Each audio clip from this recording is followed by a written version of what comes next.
So, before we begin, would someone volunteer to lead us in prayer? Okay, thank you. Our dear gracious Heavenly Father, we praise you and thank you for this day and in your handiwork that we see, Father, with all of the nature, the rain, the beauty of your earth.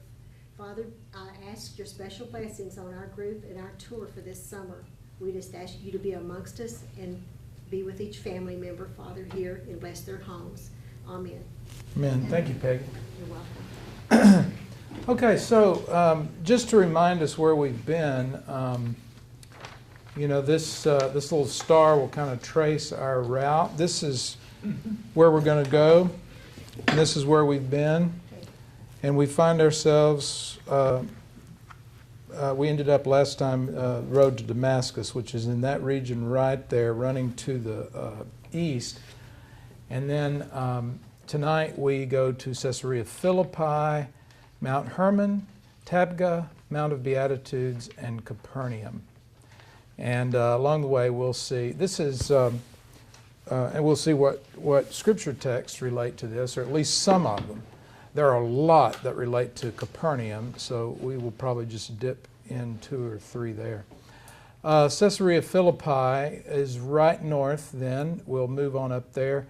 Caesarea Philippi was a city and a place, a major place of worship of Roman gods. You can see this Caesarea Philippi, this map that talks about what Jesus' ministry and what happens in each place. It says predicts his death, but there's more to it than that. It is Simon Peter's confession of who he is that takes place at Caesarea Philippi.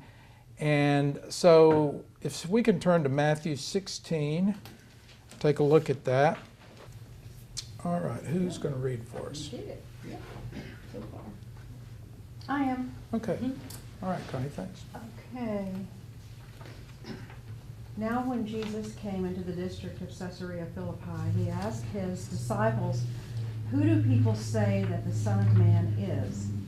And they said, "Some say John the Baptist, but others Elijah, and still others Jeremiah, or one of the prophets." He said to them, "But who do you say that I am?" Simon Peter answered, "You are the Messiah, the Son of the living God." And Jesus answered him, "Blessed are you, Simon, son of Jonah, for flesh and blood has not revealed this to you, but my Father in heaven. And I tell you, you are Peter, and on this rock I will build my church, and the gates of Hades will not prevail against it. I will give you the keys of the kingdom of heaven, and whatever you bind on earth will be bound in heaven, and whatever you loose on earth will be loosed in heaven." Then he sternly ordered the disciples not to tell anyone that he was the Messiah. From that time on, Jesus began to show his disciples that he must go to Jerusalem and undergo great suffering at the hands of the elders and chief priests and scribes, and be killed, and on the 3rd day be raised. And Peter took him aside and began to rebuke him, saying, "God forbid it, Lord. This must never happen to you." But he turned and said to Peter, "Get behind me, Satan. You are a stumbling block to me, for you are setting your mind not on divine things, but on human things." Thank you. Caesarea Philippi. This is near Caesarea Philippi. This is an aerial view of the Jordan near there. You can see it's quite a lush area. Caesarea Philippi is at the foot of Mount Hermon. This is a waterfall at Caesarea Philippi. It's a very pretty area. And then there in the side of this huge cliff are niches for the worship of the god Pan at Caesarea Philippi. And so what you have is niches really of a number of gods, a number of statues were in these niches. So this was a place of pagan worship and a place with a lot of images of various gods. Here's some more niches you can see here. So Jesus asked the question in the middle of all of this, okay, who do people say that the Son of Man is? So some say Elijah, some say Jeremiah, one of the prophets. And then he asked the question, who do you say that I am? And of course Simon Peter gives the answer, you are the Christ or the Messiah. Same thing, Christ and Messiah both mean the anointed one, the Son of the living God. And then Jesus says, blessed are you, Simon Bar-Jonah, that is, son of John. Flesh and blood did not reveal this to you. And on this rock I will build my church. And so you can imagine, if you think about those images, all of these competing gods, who do you say that I am? And then there's a pretty big rock right there in front of them as he says, on this rock I will build my church. And of course, he names him at that moment Simon Peter. Petros is the Greek. Petra is the word for rock. Petroleum means rock oil, literally. And this is, he nicknames him Rock. And he says, on this rock I will build my church. For Roman Catholics, that interpretation is usually on Simon Peter, that Simon Peter will be himself will be the rock on which he will build the church. And so the primacy of Peter, Peter is considered the first pope and so forth. For Protestants, we generally think in terms of the confession of Simon Peter, that is what he says about Jesus. That's the rock on which Jesus will build the church. So, through the ages there have been those different interpretations. But the imagery is striking, that he would say that right here in front of this big rock. And if you really want to, in a minute we'll see it, a really big rock, it would be Mount Hermon, which would be nearby as well. This is an artist's conception of what it looked like in that day, in the first century. There were temples here, not just those niches, but you can see there were temples built there. And if you look at the temple that's on the left-hand side, look behind it. You see the hole there? That is an entrance to the underworld in this place of worship, the abode of the dead, or Hades. And on this rock I will build my church, he says, and the gates of Hades will not prevail against it. And so again, when you really look at the context in which Jesus is saying all these things, here he is saying this right in front of a temple at the gate to the underworld. You can imagine for people who are used to cities being walled with gates, that this looked like a gate in a city wall, but it's a gate to the underworld. And there were many such places in antiquity. In fact, in Rome, there was a prominent round kind of pit that was understood to be the entrance to the underworld as well. Hades, here's the temple a little closer in, looking at that temple in front of the gate of Hades. And then Hades, of course, was the Greek god of the underworld, a fearsome figure. And you see the three-headed dog, that's Cerberus. This is a terrifying god. Often they would not even speak this god's name, and they would avert their eyes when they were making a sacrifice to this god, because this is the god of the underworld, the god of death. So Jesus is saying that death will not prevail against the church. Now it's not death that's storming the church. It's not the gates of the church will hold fast against Hades, but rather the church is storming the gates of death, and the gates of death will not hold. So it's a powerful image too of the hope of resurrection and the overcoming of death that Jesus is referring to there.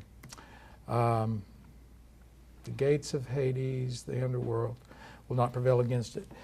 And I should say, Hades became synonymous with the underworld. So the god Hades, for the Greeks, eventually gave way to simply the notion that the underworld is called Hades, the place of death. So any comments about that? Sometimes it's translated, I didn't pick up on, I don't know what translation you were reading, Connie, but was it NRSV? Yes, Did it say Hades or hell? it said Hades. Hades, yeah. So in some translations it says the gates of hell, which is not exactly, it's not a very good translation in the sense that the concept of Hades in the first century was not hell in the concept as we generally think of it, but the underworld, the place of the dead. And so there are other words that are sometimes translated hell. Gehenna is another Greek word, and it refers to a place, the Valley of Hinnom, where human sacrifice took place at one time outside the gates of the wall of Jerusalem, and was a garbage dump in Jesus' time. But I don't want to go too far afield with that. But Hades really refers to this shadowy place of death. It's almost synonymous with death. Okay, Mount Hermon is nearby, right up the road. There we go, Mount Hermon. And that is a beautiful, tall mountain. You recall I said in our first session that Mount Hermon is 9,000 feet above sea level. The Dead Sea is, what did I say, 1,300 feet below sea level. And this is in a fairly short distance. The land drops dramatically down the Jordan Valley. But Mount Hermon is oops, what did I do? Mount Hermon is the highest place. This is another shot of Mount Hermon. And, you don't generally think of Israel as a ski destination, but this is a ski resort, Mount Hermon.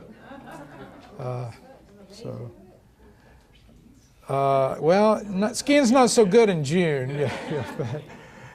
But anyway, it's, when I first learned of this, I was really surprised. I thought, gosh, you just don't think of snow skiing in Israel, but there it is, Mount Hermon.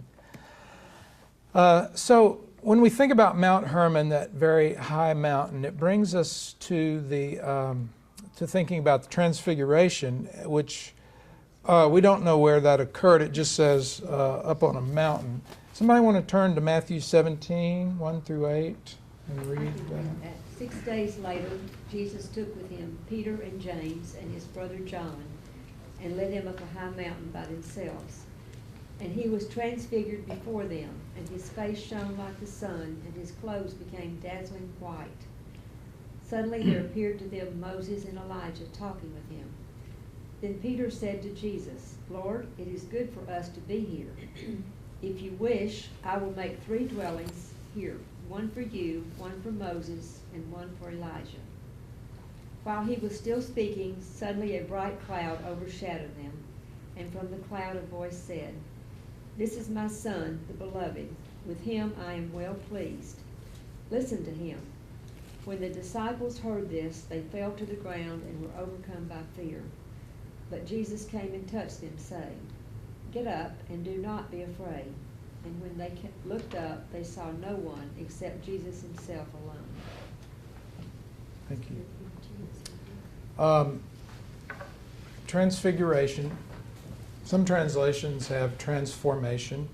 It really is the same, just different translations of the same word. The idea is sort of a complete transformation. And they see this up on this high mountain. They have this very mystical experience of Jesus being transformed in front of them, and this powerful vision happens somewhere on a high mountain.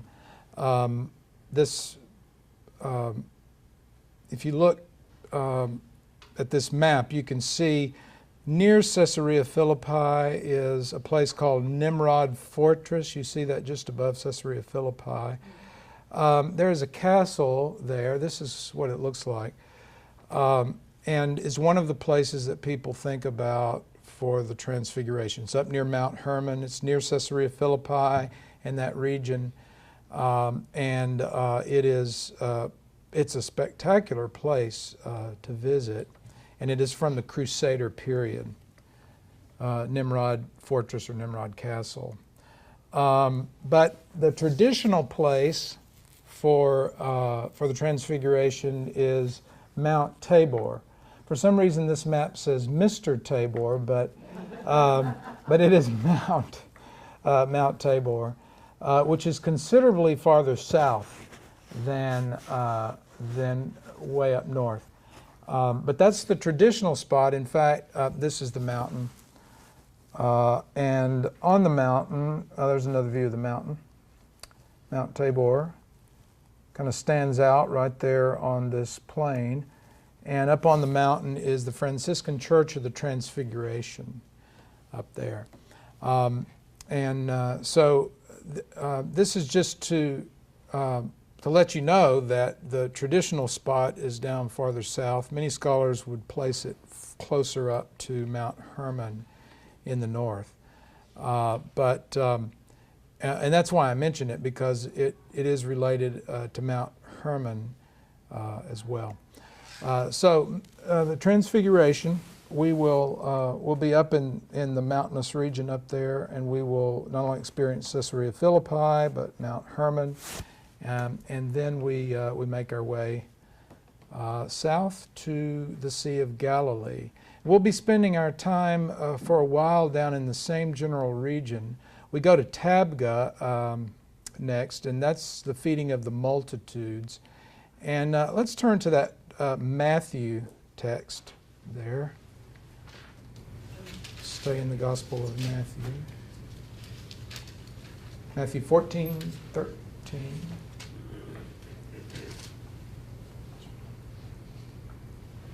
Okay. When Jesus heard what had happened, he withdrew by boat privately to a solitary place. Hearing of this, the crowds followed him on foot from the towns. When Jesus landed and saw a large crowd, he had compassion on them and healed their sick. As evening approached, the disciples came to him and said, "This is a remote place, and it's already getting late. Send the crowds away so they can go to the villages and buy themselves some food." Jesus replied, "They do not need to go away. You give them something to eat." But we have here only 5 loaves of bread and 2 fish, they answered. "Bring them here to me," he said, and he directed the people to sit down on the grass.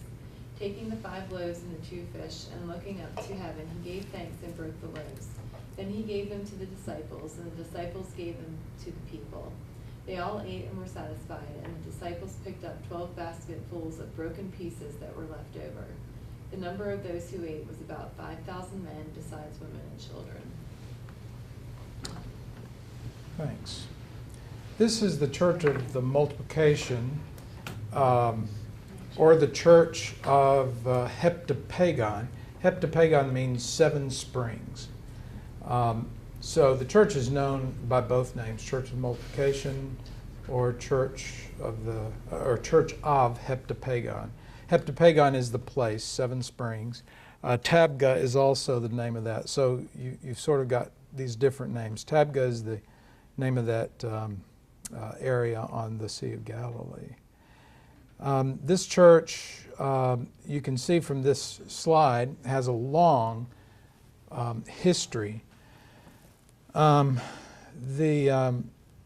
first church was built in about 350 A.D., and then a Byzantine church was built in 480 A.D. And in the modern church was built in AD 82, and it was built on the foundations of the Byzantine Basilica. So what you have are these amazingly beautiful mosaics in the floor. And one of the most famous mosaics in all of Israel is in the spot where the altar was in the original church and where the altar is in this church as well. So just take a moment and look at this picture of the church, and you can see in the foreground the baptismal font,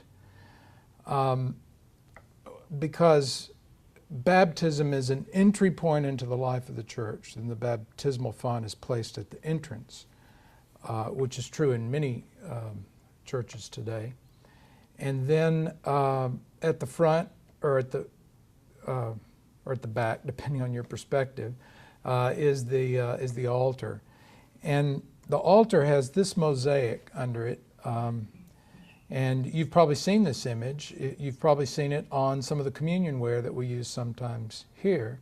Almost every pilgrim who goes to the Holy Land comes back with something with this on it. You know, a plate, a cup. Sorry? Yeah, we have dishes actually with this on it. What's interesting, do you notice anything about this that's striking to you? How many loaves of bread are in the basket? There are 4. So where's the other loaf? No, the other loaf is up on the table. So the idea, you know, it's a beautiful image that, you know, we have the 5 loaves, 2 fishes, but we're going to share this loaf. One of these loaves is going to be the one up on the table that we're going to share in communion. So it's just a really beautiful church and a beautiful setting on the shore of the Sea of Galilee. Before we go to the next place at Tabgha, I want to make a little detour to Caiaphas Courtyard of all places, and we'll look at this later. But this is the church of St. Peter and the Rooster Crowing, or St. Peter in Gallicantu in Jerusalem. And I want to take a little detour there because the story that happens here, this church is built on the site of Caiaphas Courtyard. And under this church, this is one of my favorite places in Israel, I think. Under this church is the excavation of the courtyard of Caiaphas the high priest. There's good evidence. You know, at every site we visit, and I'm not sure I've talked much about this, but every site we visit, you can talk about percentages, you know, what are the chances that this really happened here? You know what I mean? Most of the traditional sites, no one has any idea. You know, it was Constantine's mother picked most of those and said, okay, this is where it happened. And some of them had longer traditions than that. And certainly we know Capernaum was Capernaum, and we know things like that. But exactly where Caiaphas Courtyard is, we didn't know for a long time. But there's very good evidence because of what was found here, especially a set of weights and measures in this site, that this was the site of Caiaphas Courtyard. You know, it's not 100%, but it may be like 90%. The more they excavated and discovered here, the more convincing the evidence became that this was in fact that site. Because the high priest was the one responsible for weights and measures in that day. And so that's why the weights and the measures in this site added to that evidence. There also is what most believe is a kind of holding cell underneath the church. And I don't want to go into too much detail about that because we'll talk about it later. But the courtyard, and so this is the place, this is the courtyard as it looks now, that area, the steps going up. This is the place where Jesus would have been led to Caiaphas. and would have passed by the courtyard where Simon Peter was warming himself by a charcoal fire, according to the Gospel of John. So that's in John 18. Somebody want to turn to John 18 and 15? Okay, let's start there then. Somebody want to read? Hey, good night, y'all. Thanks. Okay. Simon Peter and another disciple were following Jesus. Because this disciple was known to the high priest, he went with Jesus into the high priest's courtyard. But Peter had to wait outside at the door. The other disciple, who was known to the high priest, came back, spoke to the girl on duty there, and brought Peter in. "You are not the one of his disciples, are you?" The girl at the door asked Peter. He replied, "I am not." It was cold, and the servants and officials stood around a fire they had made to keep warm. Peter also was standing with them, warming himself. That was the first denial. You want to No, continue? keep going, if you would, please. Meanwhile, the high priest questioned Jesus, his disciples, and his teaching. "I have spoken openly to the world," Jesus replied. "I always taught in synagogues or at the temple, where all the Jews come together. I said nothing in secret. Why question me? Ask those who heard me. Surely they know what I said." When Jesus said this, one of the officials nearby struck him in the face. "Is this the way you answer the high priest?" he demanded. "If I said something wrong," Jesus replied, "testify as to what is wrong. But if I spoke the truth, why did you strike me?" Then Annas, is that how you pronounce it? Mm-hmm. Sent him, still bound, to Caiaphas, the high priest. As Simon Peter stood warming himself, he was asked, "You are not one of his disciples, are you?" He denied it, saying, "I am not." One of the high priest's servants, a relative of the man whose ear Peter had cut off, challenged him. "Didn't I see you with him in the olive grove?" Again, Peter denied it, and at that moment a rooster began to crow. Thank you. So I take us back there on this little detour just for a moment to remind us of Simon Peter's denial.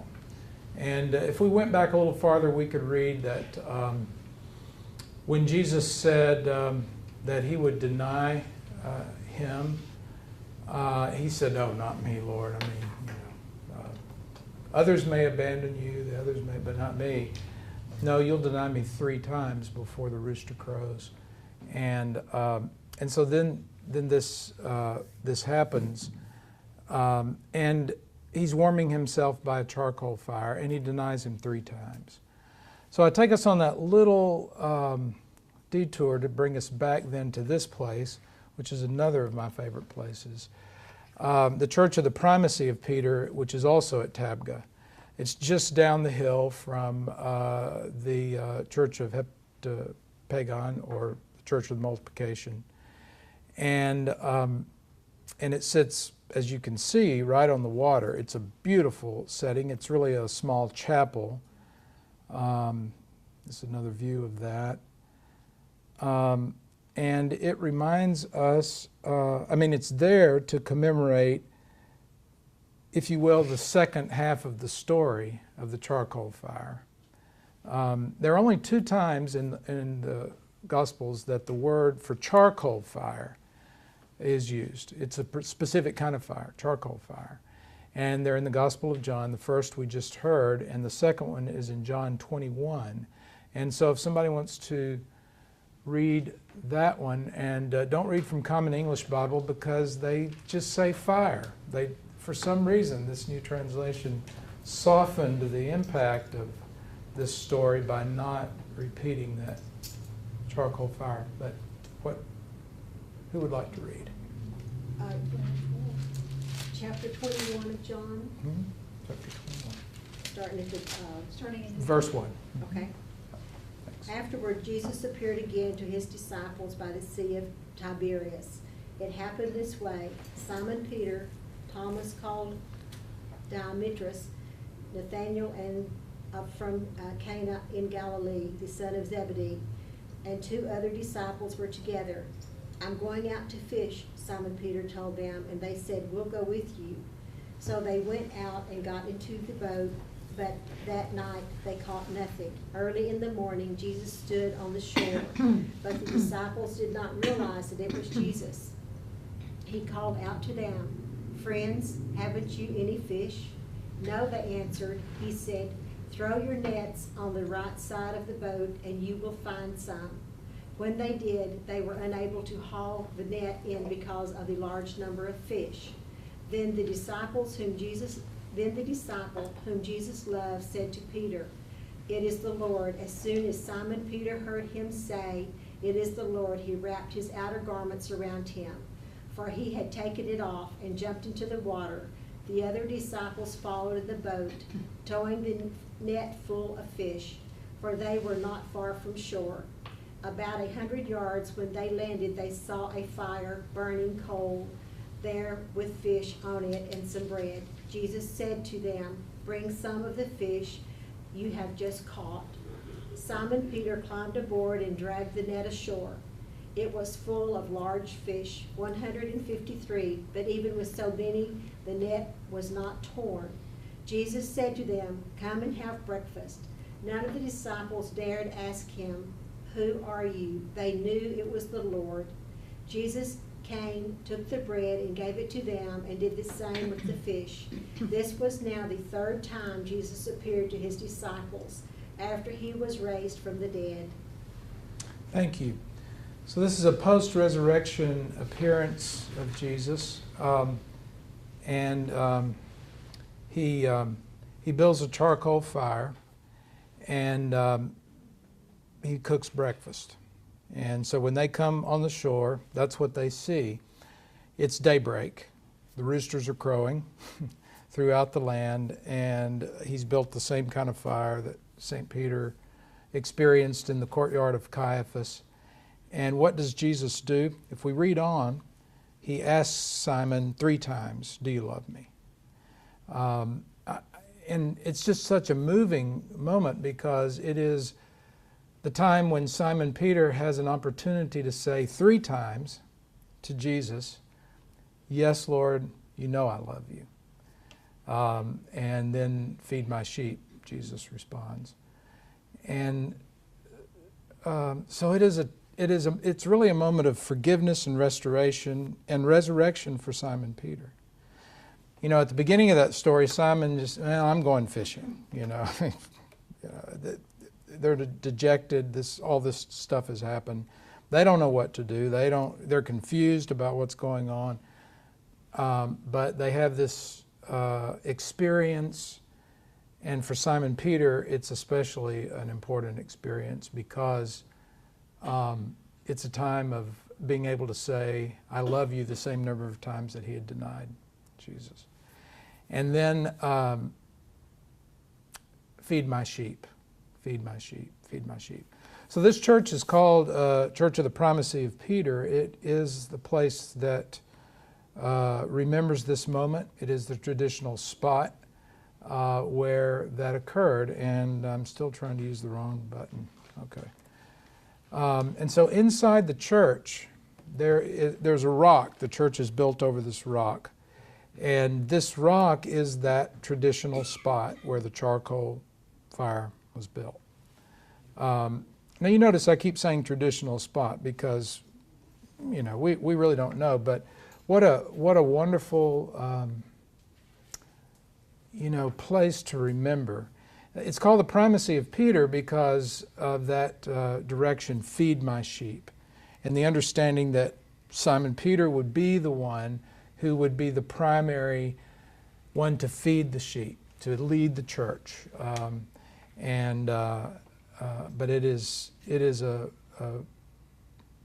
very meaningful spot, and a place of grace and forgiveness and new life and resurrection. And it's just a gorgeous setting too, as well. So that's Tabgha. We go then very nearby. It's the same place. It's just up from Tabgha, the Mount of Beatitudes, and there is a church there called the Church of the Beatitudes on the shore. Well, up from the shore. It's up, on a hill there. And so if somebody would turn to Matthew 5, that's where we find the Beatitudes. And would volunteer to read? Yeah. Okay. Thanks. Starting in the beginning? Yeah, please. Okay. When Jesus saw the crowds, he went up the mountain, and after he sat down, his disciples came to him. Then he began to speak and taught them, saying, Blessed are the poor in spirit, for theirs is the kingdom of heaven. Blessed are those who mourn, for they will be comforted. Blessed are the meek, for they will inherit the earth. Blessed are those who hunger and thirst for righteousness, for they will be filled. Blessed are the merciful, for they will receive mercy. Blessed are the poor in heart, for they will see God. Blessed are the peacemakers, for they will be called children of God. Blessed are those who are persecuted for righteousness' sake, for theirs is the kingdom of heaven. Blessed are you when people revile you and persecute you, and utter all kinds of evil against you falsely for my account. Rejoice and be glad, for your reward is great in heaven. For in the same way they persecuted the prophets who were before you. You are the salt of the earth, but if salt has lost its taste, how can its saltiness be restored? It is no longer good for anything, but is thrown out and trampled underfoot. You are the light of the world. A city built on a hill cannot be hid. No one, after lighting a lamp, puts it under the bushel basket, but on the lampstand, and it gives light to all in the house. In the same way, let your light shine before others, so that they may see your good works and give glory to your Father in heaven. Thank you. Thanks. So the whole 5, 6, and 7, chapters 5, 6, and 7, of course, comprise the Sermon on the Mount. And this is the traditional place for the delivery of that teaching, that sermon. And the church, it is a very beautiful church in a very beautiful setting. This is, you can see it sits right above the sea. This is the Sea of Galilee, looking kind of down the shoreline from the church up on the mountain. You can see that cliff that you see in the middle, kind of a rocky cliff there. That is Mount Arbel, and it was a zealot stronghold in Jesus' day. And lots of caves, good hiding places for the zealots who had as their goal to overthrow the Romans. And so, when you think about what Jesus said in the Sermon on the Mount about, turning the other cheek, and if someone demands, that you go with them a mile, go with them 2, and so forth. These are all the kinds of things that that the people experienced. They would be compelled to carry the burden of a Roman soldier, for example, and the zealots were not peacemakers. They were not prone to peace. In fact, they were those who were known as dagger bearers because they carried knives and would, if they had an opportunity, they would use them to kill a Roman soldier or to do whatever they could to make it difficult for the occupying forces of Rome, and they hoped to be able to overthrow them. And sometimes there would be zealot uprisings that would occur, and the Romans, of course, would put them down with swift cruelty. And they were never successful.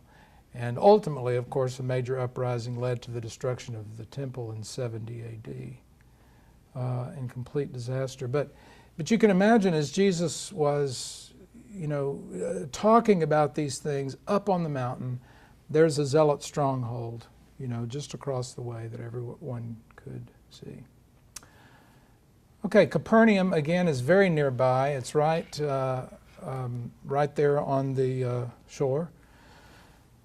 And this is not a great picture, but it is Capernaum from the Sea of Galilee. Capernaum was an important place for Jesus. It was home base. And it says, you remember we looked at this verse the first night when we talked about Zebulun and Naphtali and the way of the sea, that Jesus left Nazareth and settled in Capernaum.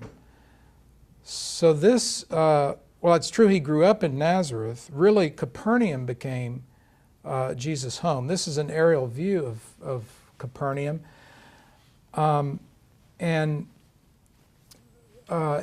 This is not really as it looks today. We'll see that in just a moment. But it is as the excavation looked at a certain point in time before the building was built on top of the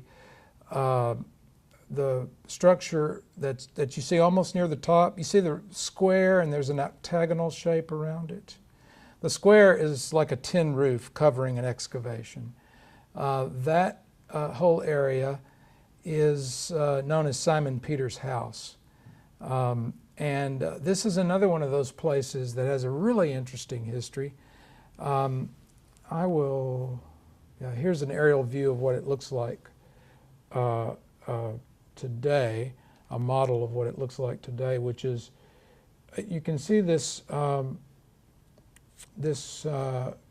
spaceship-looking thing at the top. That's built over the excavation of what's known as Simon Peter's house. And you see that quite commonly. You remember when we talked about the Church of the Annunciation in Nazareth, and that excavation was down under the church. The Church of St. Peter and the Rooster Crowing, the excavation is under the church. Because there was a church built there earlier, then they tend to build another church, and then another church, and another church. In this instance, they discovered this ancient house dating to the 1st century, and discovered that, let me see, yeah, here's a shot before that structure was put above it. They discovered that in that center area, this octagonal shape, there was evidence that it was a very early church, a place of worship, a place that became very important to the early Christian community very early on. And that's why many suppose that it was the house of Simon Peter, which was home base in Galilee. And again, there's really good evidence for that, because very early Christians used this place as a place of worship, but it was not, if you will, they didn't tear down the old structure and build a Byzantine church on top of it or anything like that. It just sat undiscovered until relatively recently. I'm not sure what year that was, but it was in the 20th century. And so we'll see that. At Capernaum, there are a lot of interesting things that have been excavated from that town. There are millstones at Capernaum, and Jesus used the image of the millstone. You remember when he said it's better for one of these who lead the little ones astray, it would be better for that person if a millstone was tied around his neck and he was thrown into the sea. Well, you can see that would not bode well for the person. These are pretty good size stones. And if you see the one that is shaped like a cone that's sitting upside down, that would go inside the bowl, and it would be turned. The grain would be in there, and it would be turned, and it would grind the grain, and then out of the hole from the side would come the ground grain. So we'll see a number of millstones there. And at Bethany, there is a very old millstone that still has the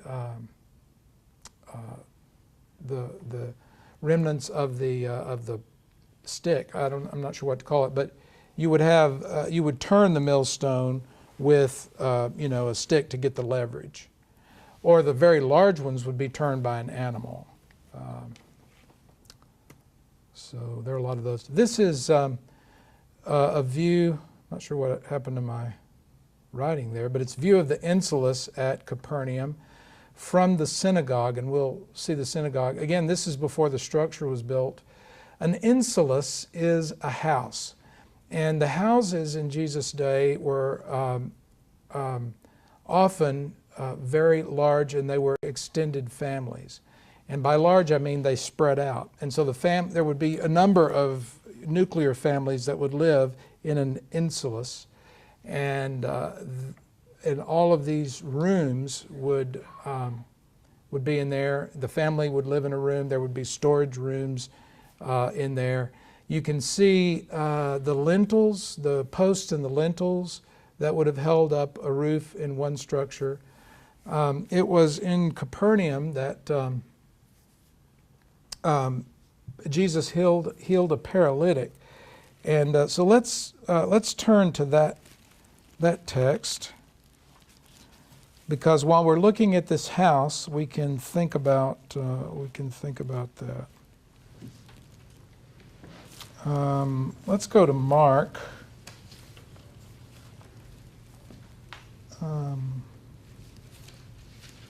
The second chapter of Mark, beginning at the first verse. A few days later, when Jesus again entered Capernaum, the people heard that he had come home.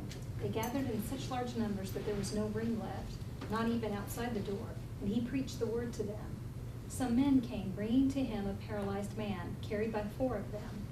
Since they could not get him to Jesus because of the crowd, they made an opening in the roof above Jesus by digging through it, and then lowered the mat the man was lying on. When Jesus saw their faith, he said to the paralyzed man, "Son, your sins are forgiven." Can you keep going? No, I think that's fine. That's good. Thank you.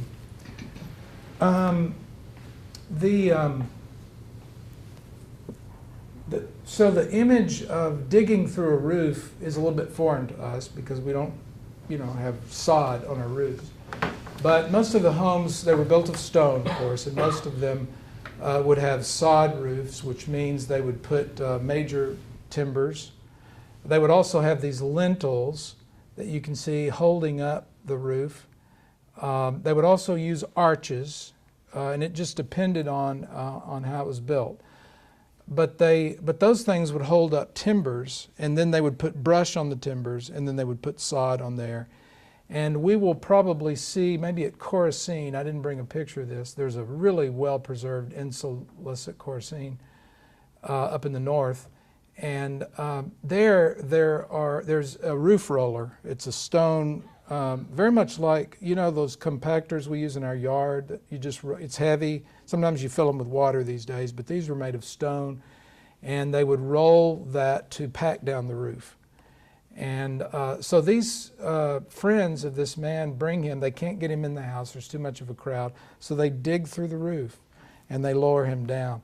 And, you can imagine Jesus is teaching, and then, a little sprinkling of dirt begins to come down, and everybody's, what in the world? And they hear this scratching going on, and then suddenly the roof opens up, and they lower their friend down.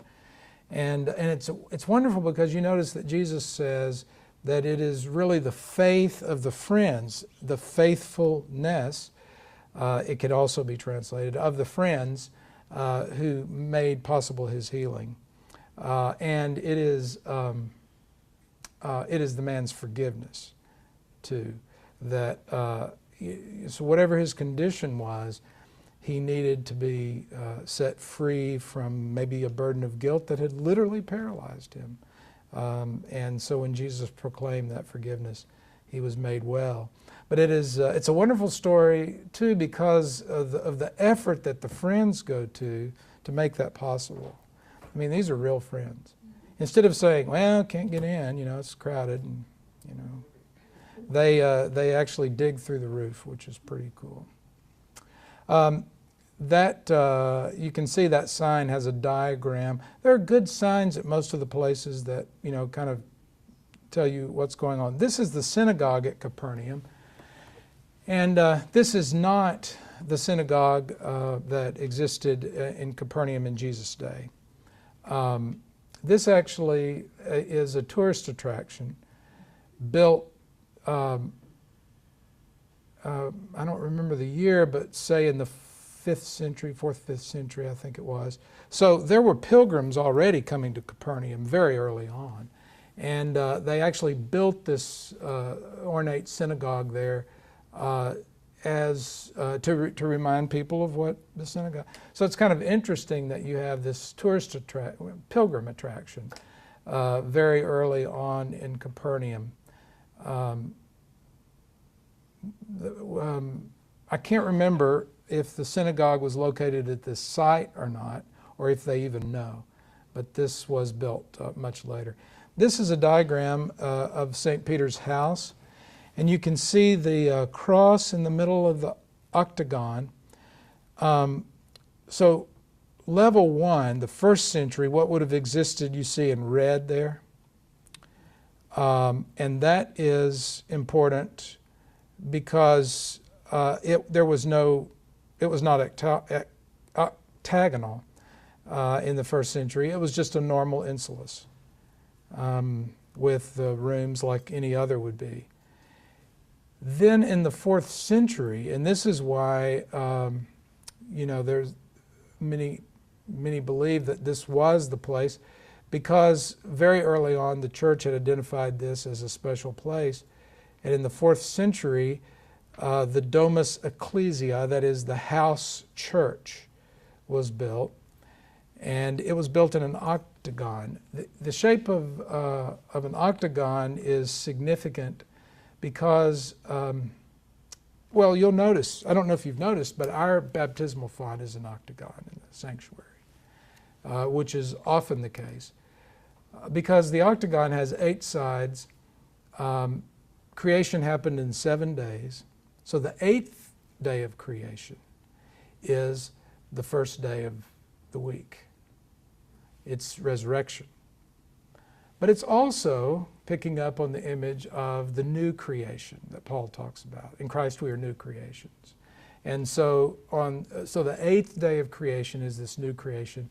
So the baptismal font is this entry into this new life, and therefore it's often I keep wanting to say octagonal in shape to remind us of that. And we see that shape throughout. We'll see it a lot. But it's significant in this place. And so 4th century is the house church. And then in the 5th century, they created this octagonal shape that that was so meaningful. And then now, well, there's the insulus again, just another shot of that. And now there's this structure that sits above it. And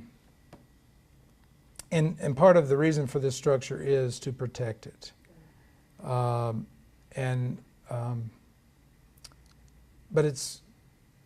I'm not sure it's the style I would have chosen. But nevertheless, that's what's there. Pastor Tim, I was watching Yes. this archaeologist from Dallas. He was there not too long ago, and he said that they have actually found a stone with Peter's name on it. But they, of course, they aren't sure, but it does have Petro. Oh, So they're adding more and more stuff that's the actual site. yeah. That's interesting.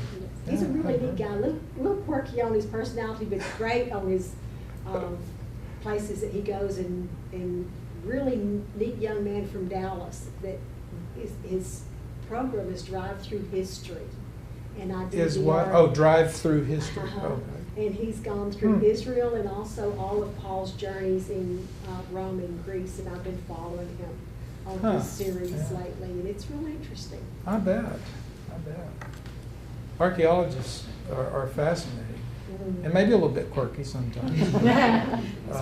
But they really are, and patient. I mean, they're using a toothbrush practically to dig these pits and everything because they don't want to disturb anything. We'll see this at some point. Yeah, that's the end of what I had for tonight. We will see as we go through. There'll be places. Masada comes to mind when we go to Masada, places where they have done restoration. And when they do that, they're always careful to draw a line. And you may have seen this in other archaeological sites, or if you've been before, you know what I'm talking about. That they'll draw a line that says, okay, everything below this line is the way we found it. That is, it was in situ, it's called, just the way we found it, as it sat. And then any recreation they do, any building or restoration of blocks above that, you can tell they added that later to give you an idea of what it was like. And that's really helpful, because if everything was just sort of ground level stones, it would not be terribly interesting. But when they build it up like that and kind of restore parts of it where you can get more of an understanding of what it was like, it's helpful. Well, any questions, comments, anything? The monastery that's up on, is it Mount Tabor? Which Yes. one? Uh-huh. Yeah. Will we get to visit that, or is it? I didn't see it on the agenda, and I've not been there. So on our 2 previous trips, we didn't go there either. It looks like a beautiful spot, but I didn't see it on Sometimes the you can agenda. ask and they'll make a little side Yeah. tour. Yeah, if we're nearby and there's time, they would probably do that. Give up lunch. Okay, anything else? Well, thank you all so much. Sorry I was